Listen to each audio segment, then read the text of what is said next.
frustrating and incredible podcast. For this episode, I am your host, the one and only, the magical, the ever snarky Sasha Kaplan. And joining me today is the man with all of the fabulous opinions, the man I think I agree with on the show more than any other host, is the magic, the bearded king, Mr. Ben Taylor. Hello, everybody. How are you doing? Suffering. That is how we're doing. Yeah. Like, do you remember when we were finishing out season 3 and we just finished watching the Alien Rangers saga? Mm-hmm. We were doing the finale. Mm-hmm. And we said, oh, we're so looking forward to doing Power Rangers Zeo. Yeah, you're regretting that now, aren't you? I mean, it's still better than some of season 3. But yeah, the spoiler alert for those of you listening in. These 3 episodes that we're reviewing today are not good. I mean, if I had to give tags to these episodes, it would be the awkward lovers in baseball, the Lassie episode, and torturing children. Mine are called, so the first one is Rangers in the Outfield, which I called AKA I blame this episode for Turbo. You're gonna have to explain you're gonna have to elaborate on that. Yeah. And then Every Dog Has Its Day, aka Cat is Bad at Selling. And The Puppet Blaster, aka this could have been a really good extended episode if they put some thought into it. Fair. So our first episode, so as we've just explained today, we're reviewing Rangers in the Outfield, Every Dog Has Its Day, and Puppet Blaster. And we watch these episodes so that you don't have to. Mm-hmm. So if you're planning your Zeo rewatch, definitely skip these utterly... You could just like look up clips from the cute parts of these episodes, which there are a few, right? But in general, you can pretty much skip them. Few is an overstatement. Like 2. Most of them involve Adam. Yeah. And so let's start then with Rangers in the Outfield, which is about baseball. And let's get this out of the way. Right at the beginning of this episode, it's about quote unquote baseball. The very fundamentals of the sport that they are teaching and showing on the screen are flawed. You don't say. Like, yeah. Like just to get it out of the way, there is so much wrong with what they put on the screen for it to be called baseball. It's closer to softball than baseball, for one. Okay, so I wasn't the only one that thought Tanya's pitching was weird. And I don't even like pitching underarm. Yeah. Okay, so I'm not crazy. I was like, something about this doesn't add up, but like, I don't know baseball. And not just that, for this star pitcher that can knock any batter out, it's the slowest pitching I've ever seen. Yep. And on top of that, there was a note on the Ranger Wiki, right? For this episode that says, in this episode, you get to see the lady who plays Nakia Burress. The note is literally Nakia Burress displays her real life skill of playing baseball. She does. Okay. Also, if you throw that hard, right? If she's that good of a pitcher, there is no way on earth a coach is going to leave her in the game till the 9th inning. Right? Not only that, do so on her first game, and on top of that, she was supposed to be this be-all, end-all pitcher, right? But then everyone in the 9th inning gets a hit on her, And then Yup. when someone points that out to her, she gets pissy about it. Yeah, this episode is just Bad yeah. is the word you're looking for. I feel like the word bad just doesn't we've used that episode we've used this word so much over the course of the last 3 seasons that I'm just like, can I think of another word that isn't bad, but it's the only one that applies. It's just kind of there. It's the only word we can use on a PG podcast to describe this. That's fact. And even like on Wikipedia, right? It says when Tanya exhibits a natural talent for pitching, it makes her boyfriend Sean jealous. And then she strikes him out and he get like, okay, also, can we just like talk about the unnecessary sexism of this episode? Yes and no. Not the end, not the part at the end, but there's a part in the beginning after Sean is like basically a whiny little baby about getting struck out. They're like, he and his 2 friends are like walking in the hallway. Yeah. And they're like, oh my God, you got struck out by a girl. And I'm just like, really? We didn't get enough of this I know it's the 90s, but like, did we not get enough of this in the like last 3 seasons? But it was just so unnecessary, like, especially because they've already established that Sean is kind of a terrible person in the last few like in a previous episode. Yeah. So can we also point out that Sean and what's her face, Tanya, started dating in what, episode 3? Yeah. Right. Tanya, like on her first like official, like when she's like at Angel Grove, right? This is like, and she's talking about like, oh, I don't have any friends yet. I'm like, you literally have 5 friends. Not just that, she has literally been in this time zone. She has been not part of an African tribe for 3 episodes of television before she gets a boyfriend. And now 3 episodes later, they break up. I mean, that was kind of doomed from the beginning, but the fact that like I don't really remember much of Tanya. Because she's incredibly forgettable. Yeah, like I don't get it. Like Karen Ashley, I remember vividly for some reason. Because they put some time into her and introducing her before she showed up and all of this other stuff. And once she was there, they kind of developed Aisha at least slightly, right? Yeah. But Tanya, and I talked about this in the finale of everything that happened last season, but Tanya should be running around going, what's this? And holding up phones. She's from a tribe in Africa 10 years ago. And we know for a fact that she grew up her entire life in the tribe, right? Because they make a point of that during Zeo Quest, don't they? Yeah, like her parents were explorers who went missing, which is a plot later in this season when they get Auric, right? Or is it this? Or was that in Turbo? I can't remember. Either way, like they reach out and they're like, oh, this is the thing we were trying to look for. And she gets this superpower guardian.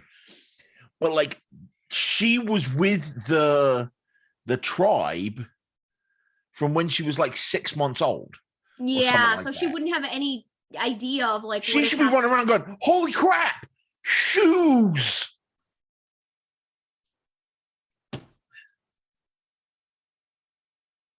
You know what I mean? Yes, I do. I think, well, first you're asking way too much from Power Rangers. Yeah. Because we talk like Kimberly was replaced by Catherine, and you mentioned last season at the end that like she's not that much different from Kimberly.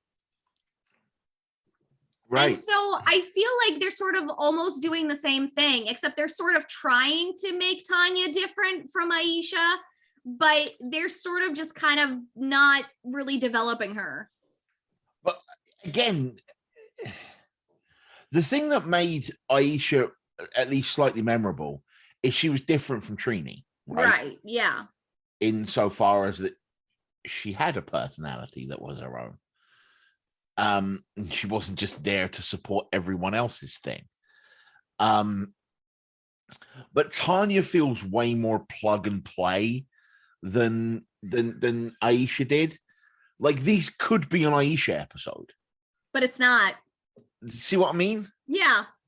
With like Aisha, as terrible as they were, she did have some episodes that were devoted, a couple episodes that were devoted to her. But even then, you know, she had things that were just hers that weren't the same as, like, say, Kimberly, which was like she became passionate about animals towards the end, and there was that whole thing of her being a fire marshal. We'll get into in the next episode we review.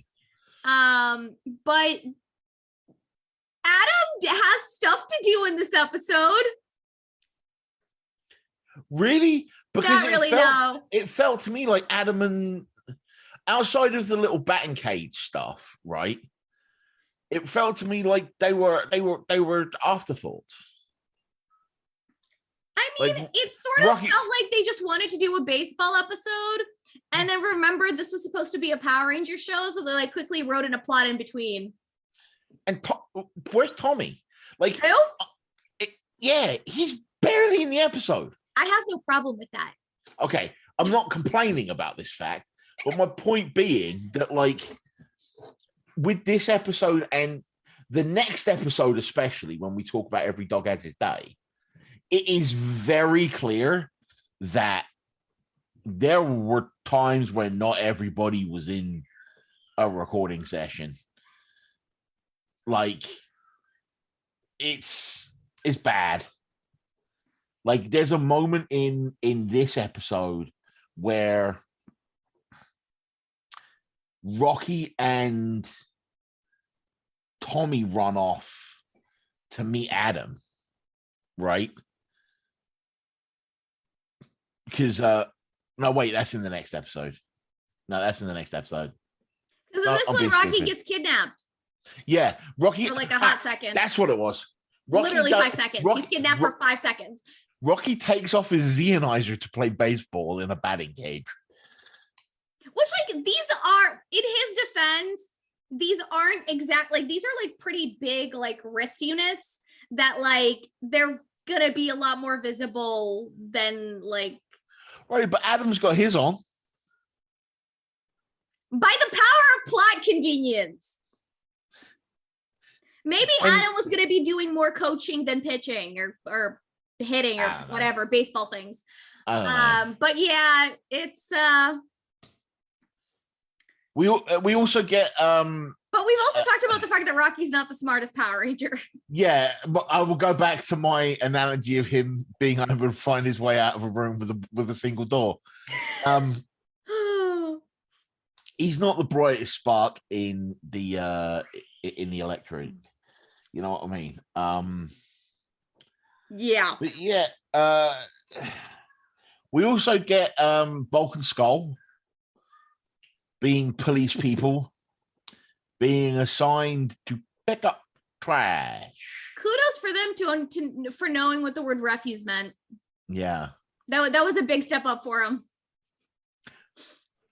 Why are the police picking up trash? Because the economy of Angel Grove is not. Right. But also remember they're junior policemen, so maybe some community service is part of their duties because they're junior policemen, so they're like limited in what they can do. Like, yeah, okay. I mean, look, it's Angel Grove. No one ever.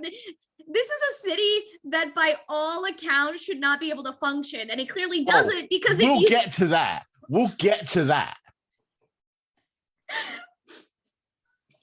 And then after Rocky's been absorbed by this machine, right?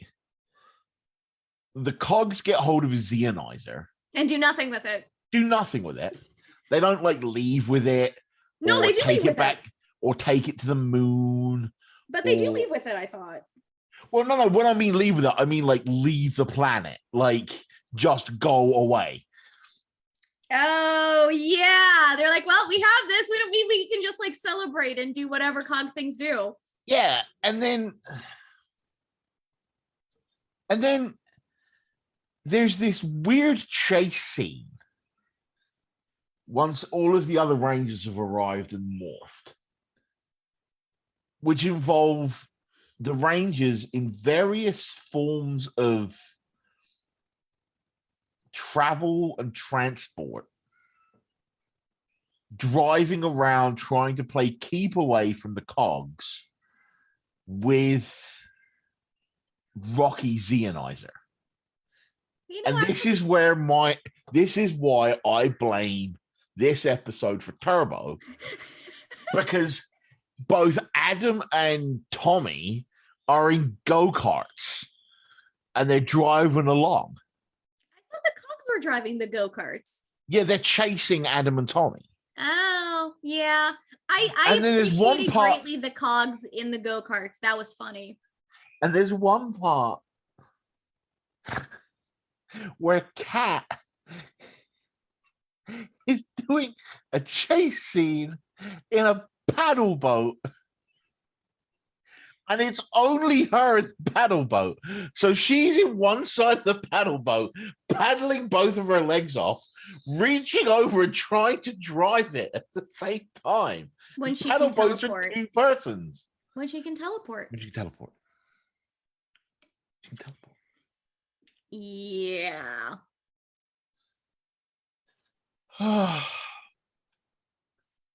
This episode is so bad. Yeah. And then, sorry, carry on. No, I was gonna say let's go through the other two episodes, and then we'll talk about the villains and Bulk and Skull in these three. I have one last question for you. Why is Ernie commentating the school baseball game? Because everybody needs a hobby. Right. Because they have a limited cast. Yeah, that's true. Because the actor just really likes baseball. Maybe, I don't know. Because Angel Grove has no people in it. Yeah, abandoned warehouse district. It's not like you have like 5 very competent voice actors playing your villains or anything.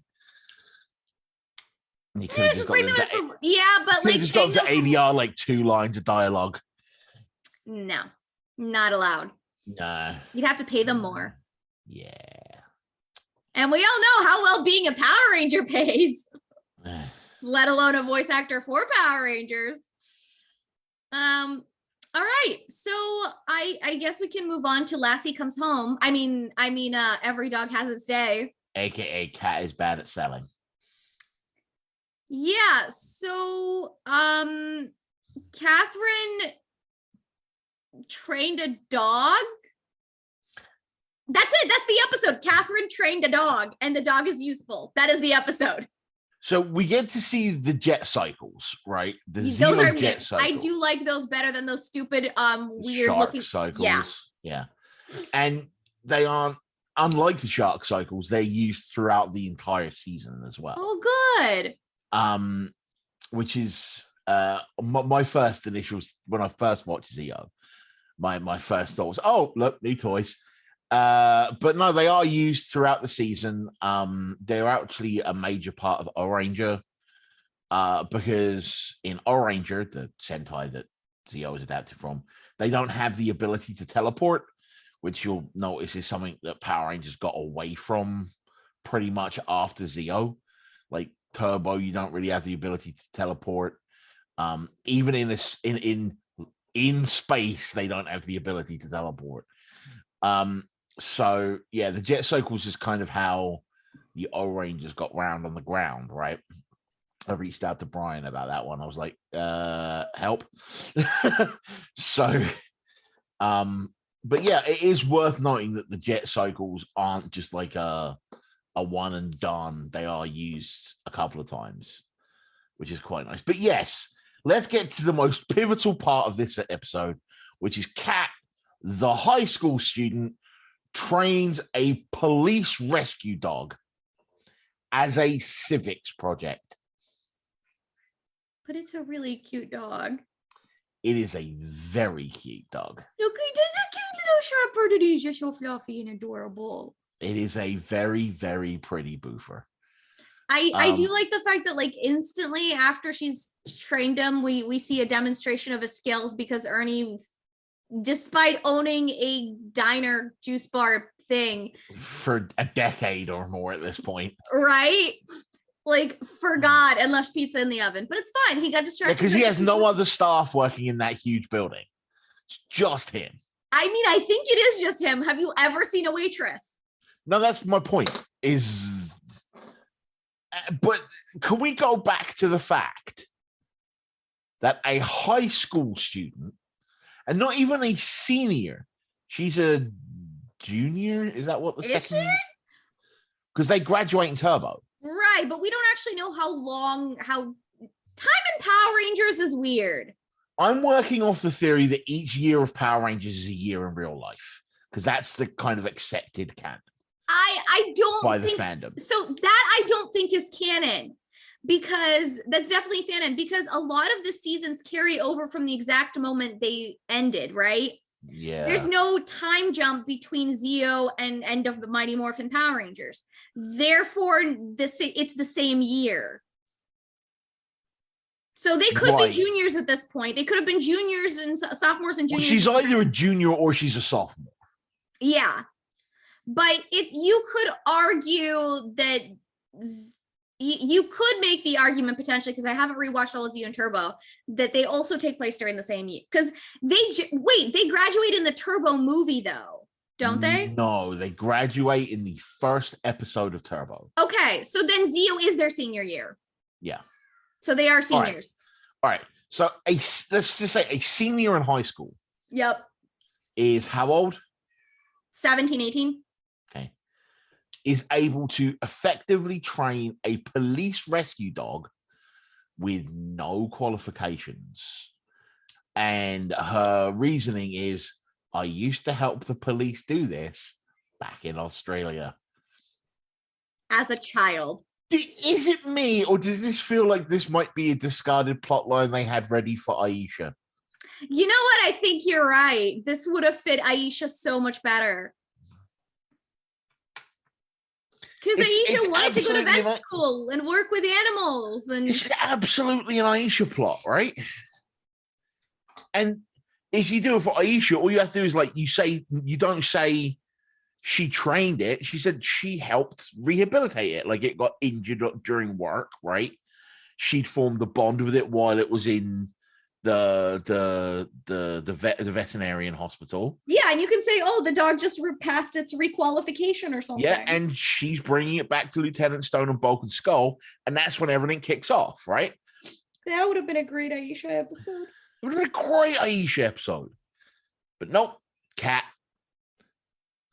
Well, we don't have Aisha, so we have to do something with all of our recycled plot material that we didn't use in season 3. because we're lazy writers. I don't know. Yeah. No offense to the writers of the show. Well, maybe some offense to the writers of the show, honestly. We also have, for the second episode in a row, a Ranger losing their Zeonizer. This Cat loses hers. Yep.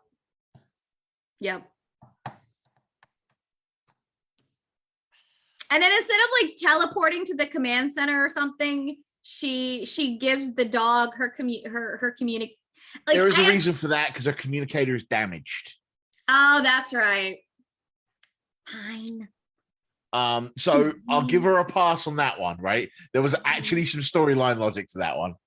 What there isn't storyline logic to, though, however, is when Kat twists her ankle partway through, and then just forgets to sell it for.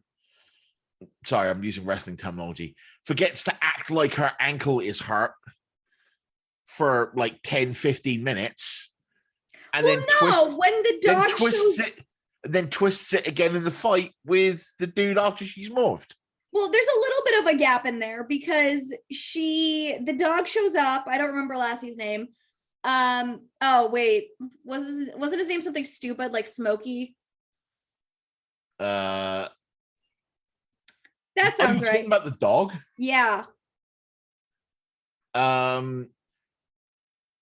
Yes. Okay, anyway, so the dog shows up and then Smokey. Okay. Yeah, so the dog shows up and we actually do see her sort of limping as she's running away with the dog. Right. And then yeah. Then she stops selling the ankle for about 10 minutes, gets her Zeonizer back, morphs perfectly. Then in the fight, after she's morphed, retwists her ankle, and then is instantly fine right after that. The Zeo crystal powers. Yeah. Yeah. But I gotta say, the acting on the twisted ankle was it was there. We've been quite clear that acting is not Kat's forte, shall we say? Yeah. Right. I am, and I say this as somebody who's not an actress, but somebody who has twisted their ankles on far more occasions than I'd like to admit. And I don't know, it felt more like, ow, I accidentally stepped on a piece of glass, but now I'm fine, and it didn't even bleed. Ow. Yeah. It was just like a little overkill on a twisted ankle. Yeah. I think again, we're coming at this as the point of view of people with some sort of experience in the world. But I think just to oversell the ankle twist is just to get the message across to the children's, like, oh, Kathleen got a boo-boo. Yeah. So let me ask you a question. What were Bulk and Skull doing in this episode? They had to watch the dog, but then they lost the dog, and then they found the dog, and then that's it. That's all I got. Yeah.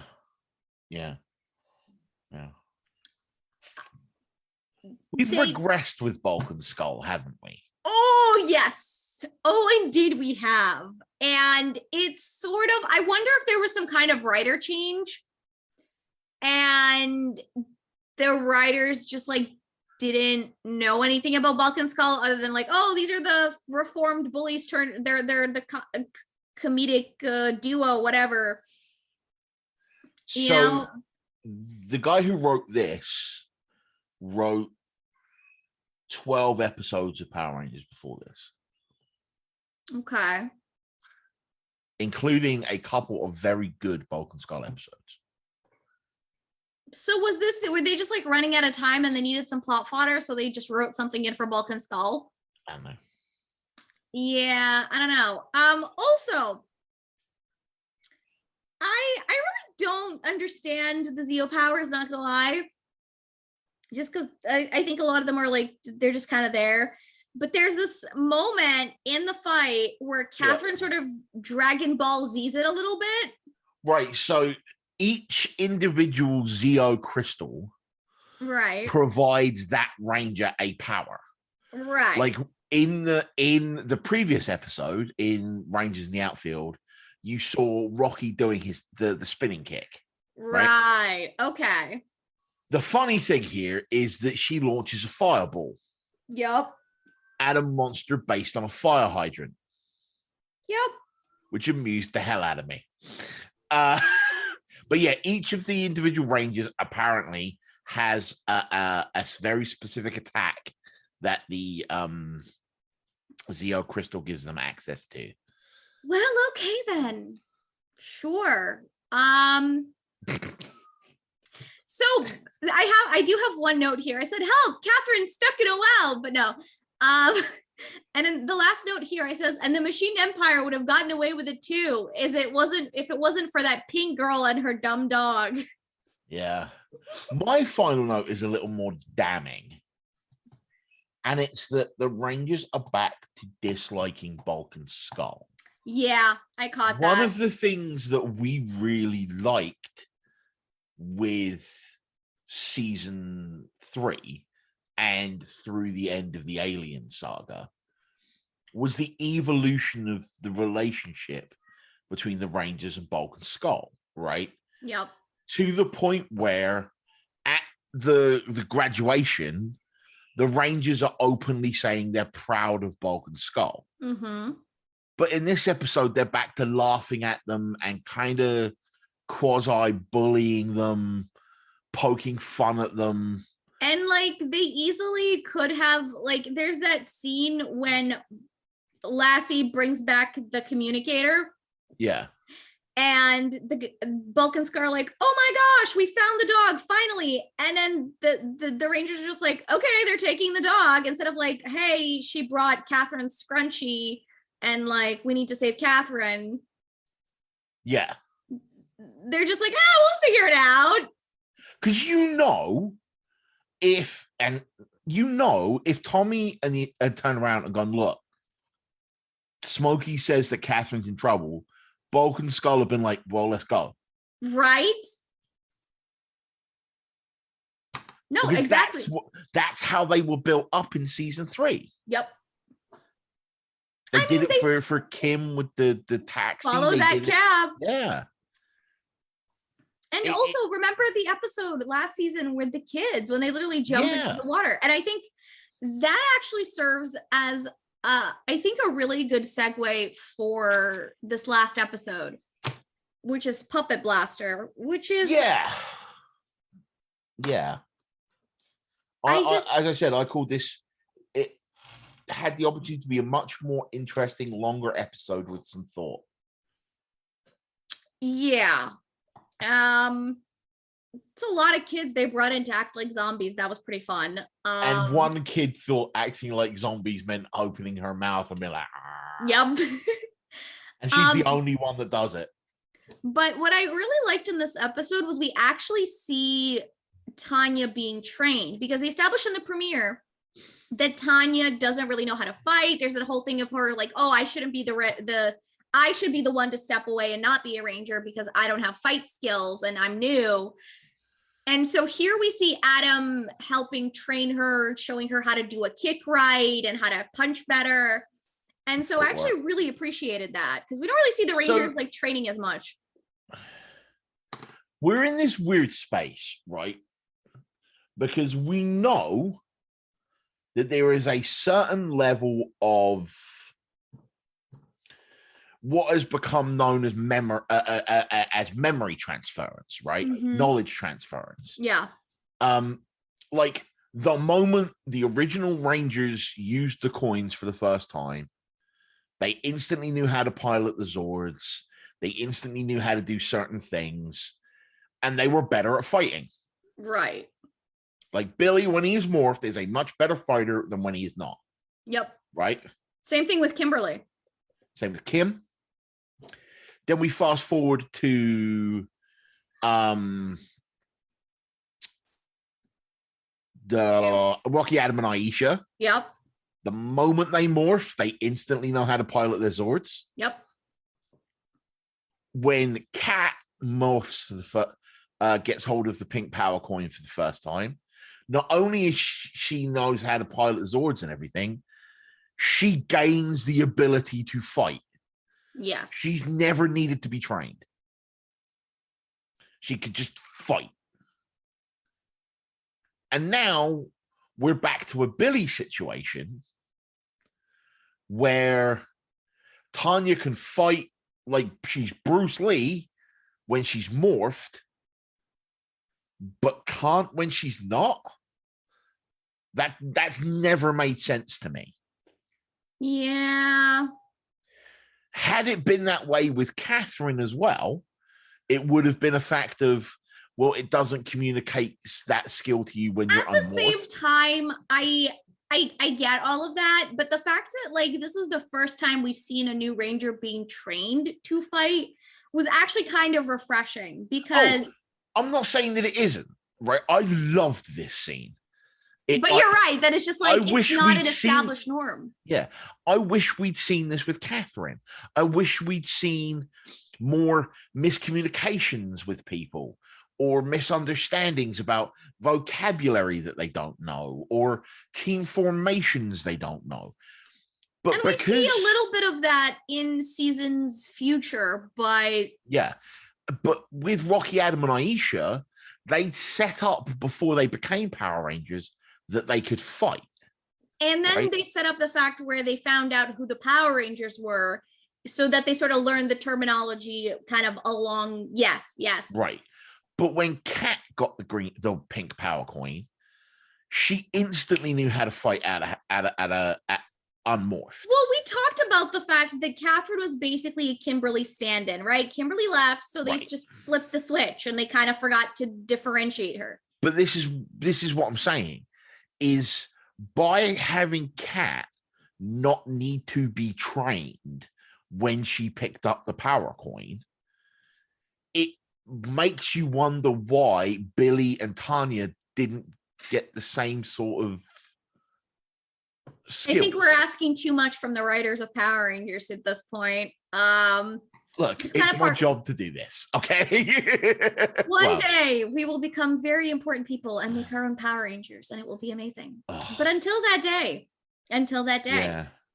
There's a line right at the beginning of this when they are showing Captain Doofenshmirtz and the Puppet Boy, where Tommy turns to Ernie and goes, "Ernie, it's really cool that you're doing this for the kids."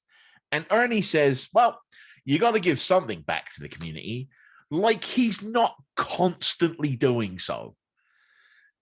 He's absolutely constantly giving to that community. And this makes it sound like it's the only thing he's ever done. Useless. Right, because like throughout this entire, like we've talked about this so much, but it's never ending. Angel Grove is a terrible place to live. Yeah. And it is highlighted in this episode when after all the kids get hypnotized and they start causing trouble in Ernie's youth center. There are like 15 small children causing hell. And Ernie thinks, you know what I need to do? Call for the Power Rangers. Not just get their parents to pin them down. But also, before that happens, though, the cogs arrive, right? And nobody has a reaction except the Rangers, who just don't do anything. Yeah. 5, 6 beings teleport through a rift. And no one reacts. And so, okay, you could argue that maybe the kids didn't know and they could have been part of the show. Which made me wonder, like, shouldn't people know that there's a new villain in the city and there's new foot soldiers? Like, come on. We had people running away from the Tangas. Also, is the inference that Puppet Man is a robot? Very confused about that, to be perfectly honest, because he gets remote controlled by the Machine Empire, right? Well, because they attach something to him. Yeah. But in the beginning, it very clearly is a dude in a suit. But it's powering. There's a very simple explanation. Because someone who was able to invent that as a robot should be at MIT. Like, that is one of the most sophisticated robots ever. Maybe it was a precursor to Dino Fury's, what do you call those? Jane Borg or whatever it was. What's his face from Operation Overdrive? Yeah, maybe spoilers. That's where he got, I don't know. It's Power Rangers. Don't question it. I will question it all I like. Thank you. Well, in which case, there's a very simple explanation that we will never know the answer to. But yeah, also, the cog remote control thing is put on the dude's back. Yep. And then at the end of the episode, to free him, they have to chop off his nose. I guess because he was transformed and the receiver shifted. There's a very simple explanation. Yeah. Also, But and then deep breaths. It's almost over. there's a sequence when the Cogs show up at the TV show Mm-hmm.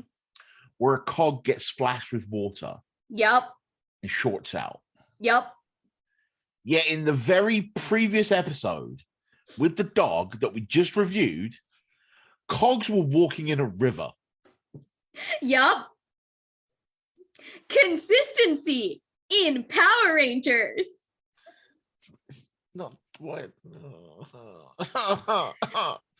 And you wonder why the ratings started going downhill. I'm going to give this entire episode of That's Not How Science Works and just leave it at that. All right. It's been noted.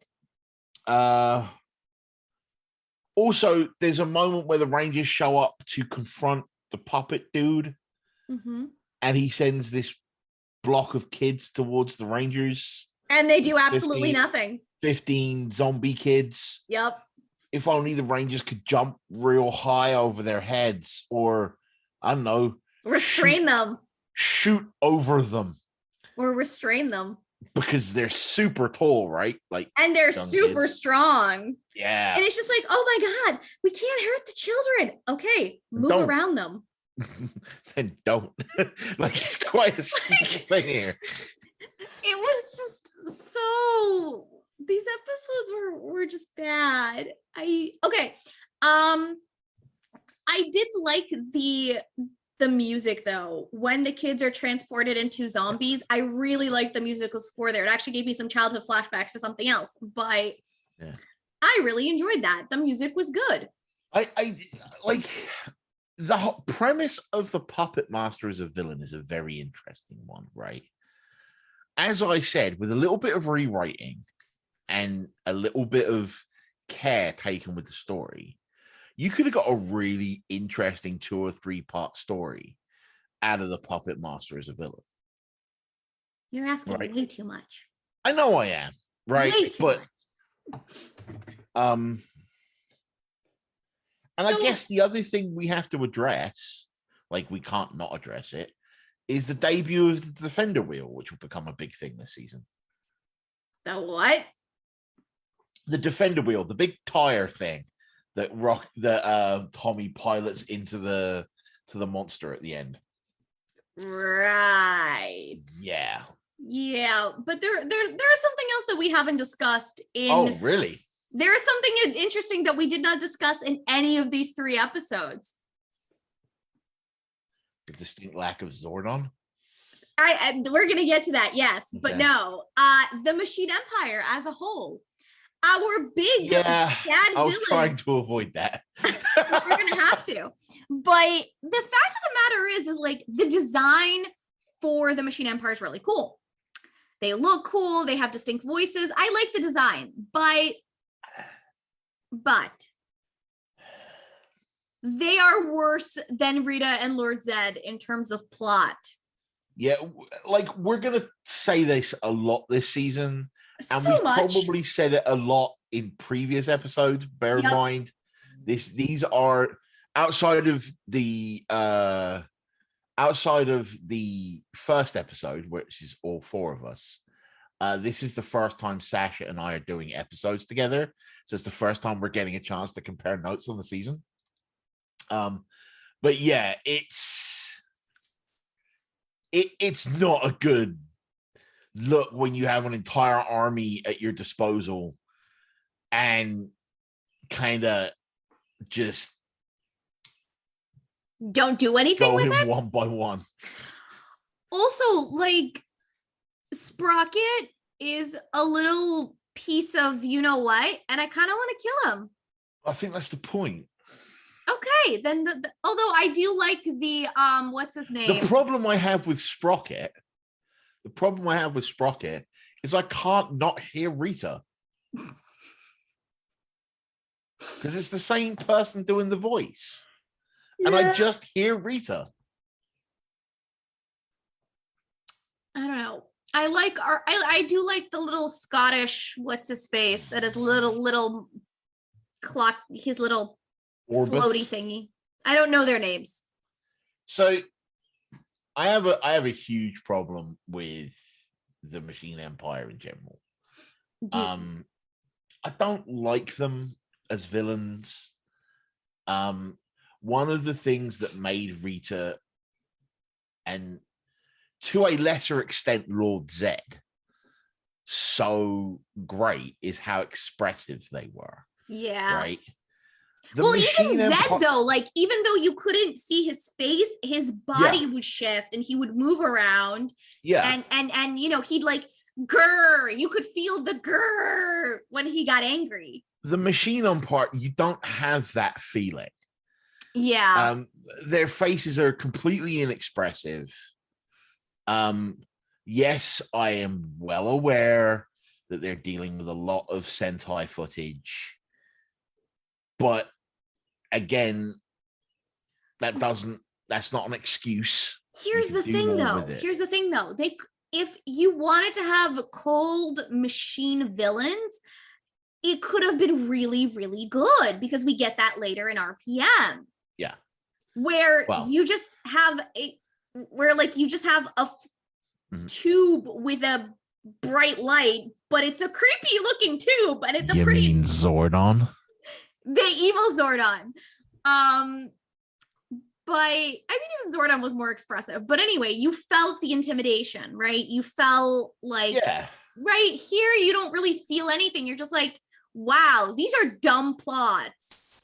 Yeah, it's... And it's like they're doing the same shtick Rita and Zed were doing. They're just doing it badly. Yeah. At least with Rita and Zed, they tried to be more elaborate with their schemes. There were opportunities, and they took them to do something different, to you know, launch an invasion, to, you know, to take the Zeo crystals, do something. Yeah, like, I have a question for you. And answer me this honestly. If you're a robot of some form, why would you have a Scottish accent? Why not? Right. Maybe the guy who programmed me was Scottish. Sure. Okay. That aside, I have a really big problem with, like, you know how they make the monsters grow, right? Yeah, the little thingy shoots and Rita did the big beam from space, and Zed put a grenade in their hand and they threw it on the ground. And then Zed and Rita would like cross their staffs and like zap them. This dude shows up, swings a thing around his head, hits the monster that's fallen over. The thing pops its head out, speaks for a couple of seconds, shoots it again, and then it grows bigger. Just blow up the thing while it's on the monster. The Rangers are stood right there. Just shoot Orbis. Game over. This is why I hate long morph sequences. For similar reasons. But yeah. The difference being a morph sequence isn't supposed to be happening in real time, right? That's true. No, I don't mean the like actual sequence. I mean the gestures. The gestures, yeah. Like that was my big thing with one of the latter seasons was a very long like Dino Fury. Yeah. That's what it was. The morphing gesture in that is stupid. But yeah, like I'm just stood there like, just shoot it. You have guns. But in the same way that like the Rangers didn't do anything when the Cogs showed up, they're like, no, we have to wait for them to do something. Why? You know they are here to cause damage. They're not humans wearing out. Well, okay, they are humans wearing out. I mean, they are, but yeah, I know what you mean. For the purposes of within canon, they are robots that are programmed to cause chaos and hurt people. Mm-hmm. Why would you give them time to hurt people? Even if you don't know what they're doing, they're not human. They are machines. Destroy them and ask questions later. Yeah. Like, this is not like I understand like when, remember when Zed would like take something or someone and transform them into a monster. Then it became a little bit trickier, right? Yeah. But here, they're just machines. Like, not that big a deal. Okay, so then let's talk about... It's just... The Machine Empire as a whole is inherently flawed. Yep. Because they have an entire army on the moon that they never use. Yeah, I don't get that. Anyway. Like if like there are like if let's say they had invaded right in the like and then like maybe Rita and Zed put up a fight and they caused some serious damage to the Machine Empire with magic, because magic versus machinery, like it's possible, right? But like there's no explanation, and there's just nothing. There's nothing. They're just there. Also, they're fighting a bunch of machines, right? Yep. Why does Zordon and Alpha not just EMP the moon? That would be awesome. Why isn't Billy building a giant EMP device to EMP the moon? Ion cannon the moon. Because Power Rangers doesn't know science. But in these 3 episodes, you mentioned this earlier, there is a very clear absence of Zordon, but that is because Zordon is not necessary. No. Like Billy has, like, you could easily take Zordon out, like say Zordon died during the explosion of the command center. Yep. Put in Billy as the new mentor because he's techie and he's been a ranger literally longer than everybody else. And that's it. Keep Alpha because Alpha's awesome. Like there's a sequence in the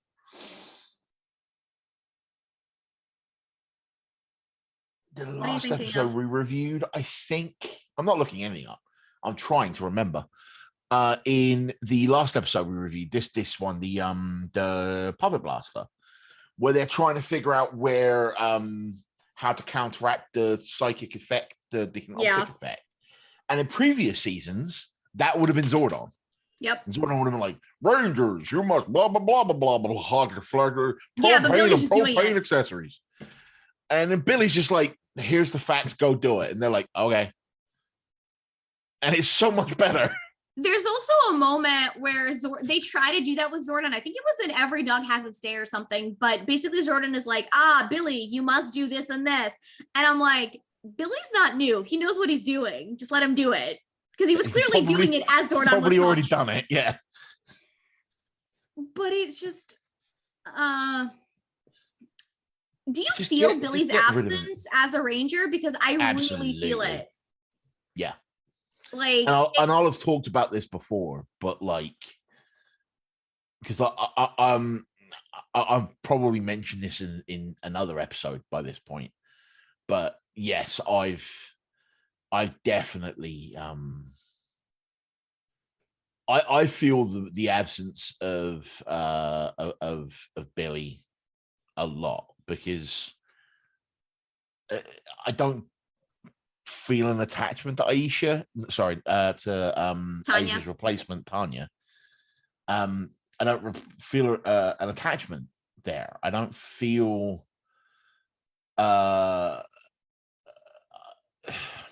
anything.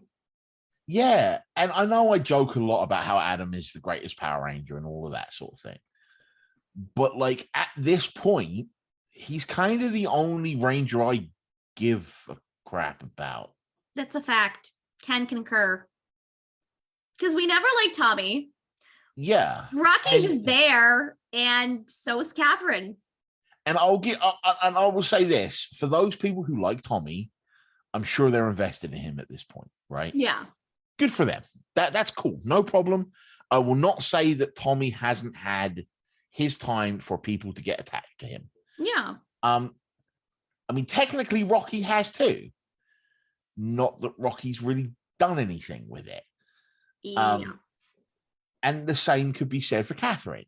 Well, Catherine's only been here in like 2 seconds. Well, okay. Tanya's been here for 2 seconds. Catherine's been here for like 10 seconds. Yeah. Even though they've been pushing Catherine really hard in the second half of season 3 after she took over from Kimberly. And they're really not subtle in the episodes that lead up to this about Catherine becoming Tommy's new love interest. Yeah, no, not at all. It's just, I don't know. Anyway, we're talking in circles at this point. We're talking in circles. Yeah, so basic summary, these episodes are bad. Thanks for watching. Yeah, skip them. Pretty much. You got outside of the debut of the cycles and the debut of the Defender Wheel, neither of which are earth-shattering in any way. These episodes are completely skippable and never come back again. Pretty much. So with that, Ben, on that lovely and uplifting note, where can the people find you on the social medias? You find me over on Twitter at Bob T Goldfish. You can find me doing a sister show to Voices from the Grid, Awesome Mania, which is a wrestling podcast I do with Michael and another friend of ours every month, where we sit down, we spend a few hours watching wrestling, and we riff alongside it, and you listen to the podcast while you're watching the pay-per-view that we're talking about. And you can find that at thxthockey.com/x75 productions/Awesome Mania, because Michael decided to make everything way more complicated. And with that, you can find me. That silence tells you everything you need to know, folks. Yeah, pretty much. So you can find me on Tumblr, geekgirl101.tumblr.com. I am the only one that is actually active on Tumblr. I cannot escape it. And of course, you can find me on Twitter complaining. Probably by this point, I have complained enough about Moon Knight, but that's where you'll find that. That's over on Twitter at Geeky Kaplan. That is Kaplan with a K, after the greatest superhero in the Marvel Universe, Billy Kaplan. Fight me. And of course, on this show, which is txhthockey.com/VFTG or something like that. VFTG. Hopefully. And of course, Twitter, our Twitter account, VFTG_PR, where you can ask us questions. You can yell at us because you didn't like our opinions on a show. We will fight you back because we're snarky like that. Yeah. So Ben, it was a pleasure to be recording with you again, always. One thing I do want to say before we go is I've had a couple of people message me asking me where my updates on the new seasons of Dino Fury are. And as I have replied to them, and I'm putting it on the air because I was doing a tweet along of when I watched it on the VFTG Twitter. I'm not watching season 2 till it's all out, because I couldn't remember what happened in season 1. So I'm just going to sit down and watch all of it in one go. And that's when you'll get my review. There you go. Makes sense to me. Yep. So join Ben next time as he and Brian review more episodes. And after that, you'll be listening to Mike and me doing something else along the rest of the season as we alternate between hosting and co-hosting and existing. And of course, all of our amazing upcoming group episodes. So thank you so much for listening, and join our suffering next time.